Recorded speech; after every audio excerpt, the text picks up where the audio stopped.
दोस्त, ओवरथिंकिंग से परेशान हो क्या? ये वीडियो मेरे साथ एंड तक देखो। ओवरथिंकिंग की प्रॉब्लम को समझने से पहले ओवरथिंकिंग की साइकिल को समझना ज़रूरी है। ओवरथिंकिंग स्टार्ट होती है एक ट्रिगर से।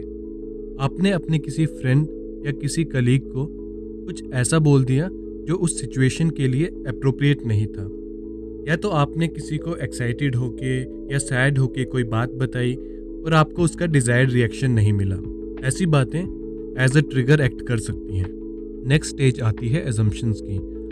आप एज्यूम करने लगते हैं कि वो इवेंट के बाद सामने वाला आपके बारे में क्या सोच रहा होगा। आपकी पूरी इमेज उसके सामने खराब हो गई, कल से आप उसको कैसे फेस करोगे, ये सारी एजम्पशन दिमाग जनरेट करने लगता है। नेक्स्ट स्टेज आती है रिप्ले की। आप पूरे इवेंट को अपने दिमाग में रिप्ले करने लगते हैं। उसने पहले मुझे ऑफेंड करने वाली बात की थी, इसलिए मैंने ऐसा रिएक्शन दिया। मेरा पहले से ही मूड खराब था, इसीलिए मैं अप्रोप्रिएट रिएक्शन नहीं दे पाया। आप पूरे इवेंट को अपने दिमाग में रिप्ले करने लगते हैं। आप सोचते हैं कि चीज़ें स्टार्ट कैसे हुई, या मैंने उसे कोई ऐसी बात बोल दी जिससे वो ट्रिगर हो गया, या उसका रिएक्शन इनअप्रोप्रिएट था, उसको वैसे रिएक्ट नहीं करना चाहिए, या फिर उसके रिएक्शन को मुझे इग्नोर करना चाहिए था। उस पर्टिकुलर इवेंट की अपने दिमाग में मल्टीपल स्टोरीज बनाना स्टार्ट कर देते हैं। फिर आप अपने आसपास वालों की वैलिडेशन लेने की कोशिश भी करते हैं कि तुम बताओ क्या सही था क्या गलत था।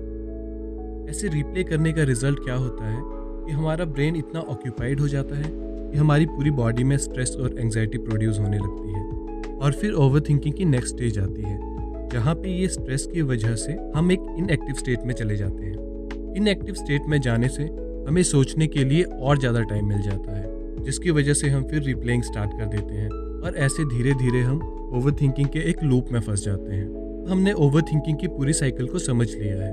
अब बात करते हैं कि इसका सॉल्यूशन क्या है।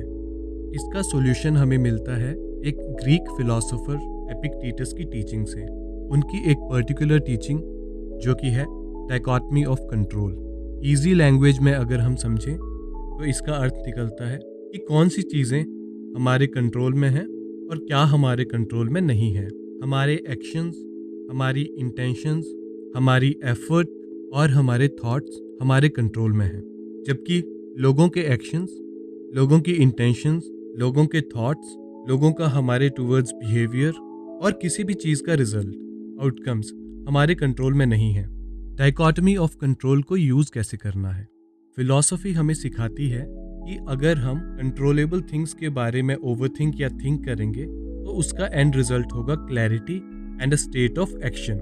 और दूसरी तरफ अगर हम अनकंट्रोलेबल थिंग्स के बारे में सोच रहे हैं, रिजल्ट होगा stress, anxiety and more overthinking. तो नेक्स्ट टाइम अगर आप अपने आप को ओवरथिंकिंग की साइकिल में, लूप में फंसा हुआ मानते हैं, तो एक ब्रेक लीजिए और सोचिए कि आप कंट्रोलेबल थिंग्स के बारे में सोच रहे हैं या अनकंट्रोलेबल थिंग्स के बारे में सोच के ओवरथिंक कर रहे हैं। ऐसा करना आसान नहीं होगा।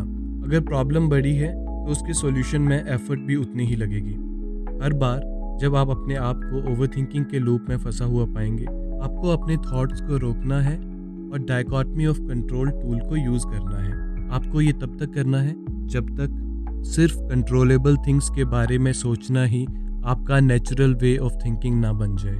अब बात करते हैं एक इमीडिएट रेमेडी की, जो कि आपको ओवरथिंकिंग से होने वाले स्ट्रेस और एंग्जाइटी से रिलीफ देगी। इस रेमेडी की इफेक्टिवनेस समझने के लिए थोड़ा ओवरथिंकिंग के बारे में सोचना ज़रूरी है। ओवरथिंकिंग हमेशा कोई पास्ट इवेंट या फ्यूचर की एक्सपेक्टेशंस की वजह से होती है।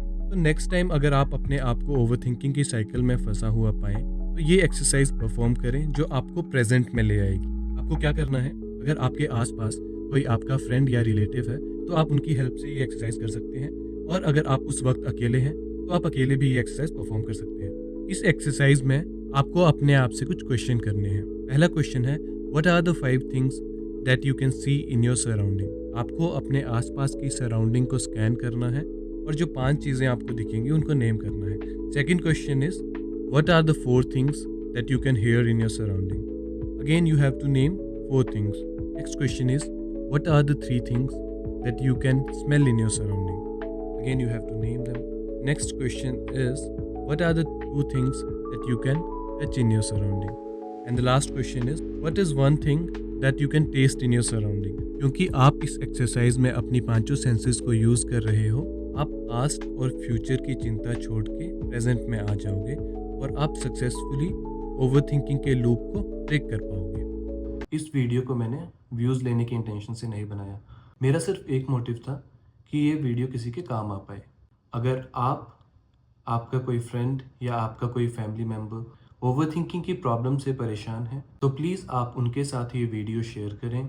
अगर एक भी इंसान को ओवरथिंकिंग की प्रॉब्लम से रिलीफ मिलती है, तो मेरा ये वीडियो बनाने का मोटिव सक्सेसफुल हो जाएगा। और अगर इस वीडियो ने आपकी हेल्प की, तो प्लीज़ एक कमेंट लीव करें। ऐसे और वीडियोस के लिए चैनल को सब्सक्राइब करें और वीडियो को लाइक करें। Thank you.